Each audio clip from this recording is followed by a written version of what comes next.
ગુજરાતમાં કોંગ્રેસના જૂના કાર્યકર્તાઓની દુર્દશા જે આપ સસ્પેન્ડ થયેલ સૌરભભાઈ મિસ્ત્રીનો અવાજ સસ્પેન્ડ મને કરી શકશો પરંતુ મારા લોહીમાં રહેલી કોંગ્રેસની વિચારધારાને નહીં। નમસ્કાર મિત્રો, મારું નામ સૌરભ મિસ્ત્રી છે। પાલડી વોર્ડના પ્રમુખ કોંગ્રેસ સમિતિમાંથી હું હતો અને ગઈકાલે જ મને સસ્પેન્ડ કરવામાં આવ્યો છે। ફક્ત ને ફક્ત કારણ એટલું હતું કે આપ સૌ જાણો છો કે છેલ્લા કેટલાય દિવસથી મેં આ લોકો સામે એક મુહિમ ચલાવી હતી। છેલ્લા 22 થી 23 વર્ષથી હું NSUથી મારી કારકિર્દી ચાલુ કરી હતી। અમદાવાદ શહેરના મંત્રી તરીકે પાલડી વોર્ડ કોંગ્રેસ NSUના પ્રમુખ તરીકે તે લઈને મને 2021માં પાર્ટીએ કોર્પોરેશન લડવાની ટિકિટ આપી। હું ચૂંટણી લડ્યો એલિસપી વિધાનસભા જેવા પાલડી વોર્ડમાં, જ્યાં મને ખબર હતી કે અહીંયા મને પરિણામ નથી મળવાનું, તો પણ પાર્ટીના આદેશને સર્વમાન્ય રાખીને હું અહીંયા ચૂંટણી લડ્યો અને સારામાં સારી લીડ મેં ભાજપને આપી, એમની સામે હું લડ્યો। તે છતાં પણ છેલ્લા કેટલા વર્ષથી અમે જોઈએ છે કે 15 વર્ષથી જે એક અથ્થું શાસન ચાલી રહ્યું છે। ફક્ત ને ફક્ત 3 નેતાઓના જે પ્રમુખો હોય તેમની જ કમિટીઓ બને, એકના એક જ ચહેરાઓ કમિટીમાં આવે, પ્રમુખ હોય કે મહામંત્રી હોય કે મંત્રી હોય, એકના એક જ ચહેરાઓ, નવા લોકોને ક્યાંય ચાન્સ નહીં। છતાં પણ આ લોકો પરિણામ આપવામાં અહીંયા શૂન્ય રહ્યા છે। ક્યાંક ને ક્યાંક એ લોકોનું બીજેપી સાથે સેટિંગ હોય, ક્યાંક ને ક્યાંક અંદર ગ્રુપ વાત ચાલે છે, કોમ વાત ચાલે છે, જૂથ વાત ચાલે છે। આ બધી વસ્તુને લઈને જ્યારે મેં અવાજ ઉઠાવ્યો, હમણાં જે છેલ્લી કમિટી બની CWCનું અહીંયા અધિવેશન યોજવામાં જઈ રહ્યું છે આગામી 8 અને 9 એપ્રિલે। હું સ્વભાવે માનું છું કે ભાઈ આપણે ત્યાં જ્યારે પણ કોઈ મહેમાન આવે, આજે રાહુલજી, પ્રિયંકાજી, સોનિયાજી, ખરગેજી, આજે રાષ્ટ્રીય નેતૃત્વ આવતું હોય ત્યારે તેમને સન્માનભેર આપણે અહીંયા આવકારીએ, તેમનું સ્વાગત થાય, સારામાં સારું અધિવેશન જાય અને ગુજરાતનું કોંગ્રેસનું નામ થાય કે ભાઈ અહીંયા અમને સારામાં સારું આયોજન ને સારામાં સારા કાર્યકર્તાઓએ તાકાત બતાવી। એ તાકાત બતાવવા માટે મને જે વીતી મારી ઉપર, એમાં જે કમિટી બની અધિવેશનની જવાબદારીની 18 કમિટીઓ બની અલગ અલગ, એ 18 કમિટીઓમાં જે નીચેના જે નામ મૂકવામાં આવ્યા છે કાર્યકર્તાઓની જે જવાબદારી છે, તેવા કાર્યકર્તાઓમાંથી 30 થી 40 નામ એવા છે કે જે લોકો છેલ્લા 10 વર્ષથી લઈને 5 વર્ષમાં કોંગ્રેસના કોઈ પણ પ્રોગ્રામમાં નથી આવ્યા, કોંગ્રેસ ઓફિસનો દાદરો નથી ચડ્યા, તેવા લોકોના નામ આ જવાબદારીમાં મૂક્યા છે। મારે આ લોકોને કહેવું છે કે તમે મૂક્યા એ લોકોથી મને વાંધો નથી, પણ જે 30 લોકોના નામ ખોટા છે કે જે લોકો કોંગ્રેસ ભવનમાં દાદરો નથી ચડ્યા, આવા લોકોના નામ મૂકવાથી મને એનો વિરોધ છે।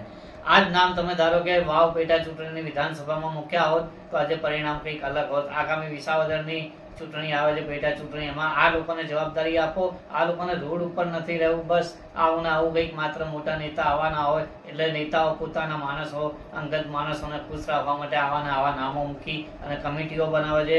જ્યારે જે જમીની કાર્યકર્તા છે આ વિસ્તારમાં, મારા જેવા લોકો કોંગ્રેસની વાત કરે છે, કોંગ્રેસ માટે લડે છે, લોકોને સંપર્ક કરીને કોંગ્રેસની વાતો કરે છે અને કોંગ્રેસની ફેવરમાં જે પણ અમારે કંઈ બોલવાનું હોય અમે બોલીએ છીએ, તેમ છતાં પણ અમારા જેવા 22 વર્ષ જૂના કાર્યકર્તાઓ, અનેક કાર્યકર્તાઓ છે આખા રાજ્યમાં, અનેક પૂર્વ MLA છે, આવા ઘણા બધા લોકો છે કે જેઓના નામ આ કમિટીમાં નથી આવ્યા, જવાબદારીમાંથી તેઓને દૂર રાખવામાં આવે છે। તો તેના માટેનો મારો વિરોધ હતો, જે મેં છેલ્લા 4 દિવસથી સોશિયલ મીડિયા ઉપર ઉજાગર કર્યો। એમાં આ લોકોને પોતાની જે છબી હતી એ ખબર પડી ગઈ કે આ લોકોની મંથા શું છે, આ લોકોની મંથરાવટી શું છે, કે જે મેં સોશિયલ મીડિયામાં જાહેર કર્યું તે બદલ મને ગઈકાલે સસ્પેન્ડ કરવામાં આવ્યો। મને આ લોકોએ ગઈકાલે સસ્પેન્ડ કર્યો, પણ હું હોશિયાર છું કે મેં 2 દિવસ પહેલાં 24 તારીખે જ એ લોકોને રાજીનામું આપી દીધેલું। મને ખબર હતી કે હું સાચો અવાજ ઉઠાવીશ તો આ લોકોથી સહન નહીં થાય અને મને સસ્પેન્ડ કરશે। આજે જ્યારે રાહુલજી કહેતા હોય કે સત્ય બોલો, સત્ય કે સાથ ખડે રહો, ત્યારે હું સાચું બોલ્યો, તેની સજા આ લોકોએ મને આપી છે।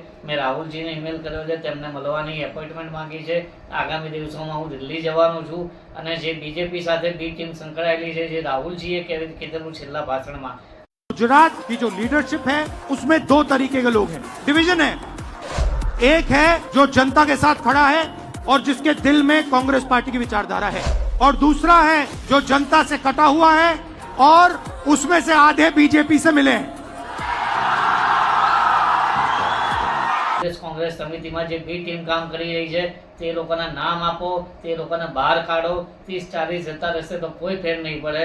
તો એવા નામ પણ હું આગામી દિવસોમાં દિલ્હી જઈને તેમને રૂબરૂ આપવાનું છું। એ મારી ચેલેન્જ છે અને મને સસ્પેન્ડ કર્યો છે તેનું પરિણામ તમારે ભોગવવું પડશે. તે માટે તમારે બી તૈયાર રહેવું પડશે. 15-20 વર્ષથી નવા લોકો આવેલા હોય તે લોકોને 2-4 કમિટીમાં પ્રદેશના હોદ્દામાં સ્થાન મળે. કંઈ પણ નવું કંઈ ફંક્શન હોય એટલે આ 2-4 જણા તો તમારી કમિટીમાં હોય ને હોય. બધું કોના આશીર્વાદથી? મારે બોલવું તો ઘણું બધું છે. આપને સસ્પેન્ડ કોને કર્યા સર? મને સસ્પેન્ડ હિંમતસિંહ પટેલ અમદાવાદ શહેર કોંગ્રેસ પ્રમુખશ્રીએ કર્યા છે અને હું પાર્ટી વોર્ડનો પ્રમુખ છું એટલે જવાબદારી અમદાવાદ શહેર કોંગ્રેસ સમિતિની જ આવે એટલે એમણે મને સસ્પેન્ડ કર્યા છે. મારે કોઈ પર્ટિક્યુલર અંગત નેતા સાથે કોઈ જ વિરોધ નથી, પણ પાર્ટીની અંદર જે ચાલી રહ્યું છે સાચા કાર્યકર્તાની તમે અવગણના કરો છો અને તમારી આજુબાજુ ફરનારા લોકોને તમે આવી રીતે નામો રાખીને ખુશ રાખવા માટે કોંગ્રેસને જે દશા કરી છે આટલા વર્ષોમાં તે વધારે દશા આગામી દિવસોમાં ના થાય ને સારું ભવિષ્ય યુવાનોનું બને તેના માટે મેં અવાજ ઉઠાવ્યો છે અને આગામી દિવસોમાં હું અવાજ ઉઠાવી રાખીશ.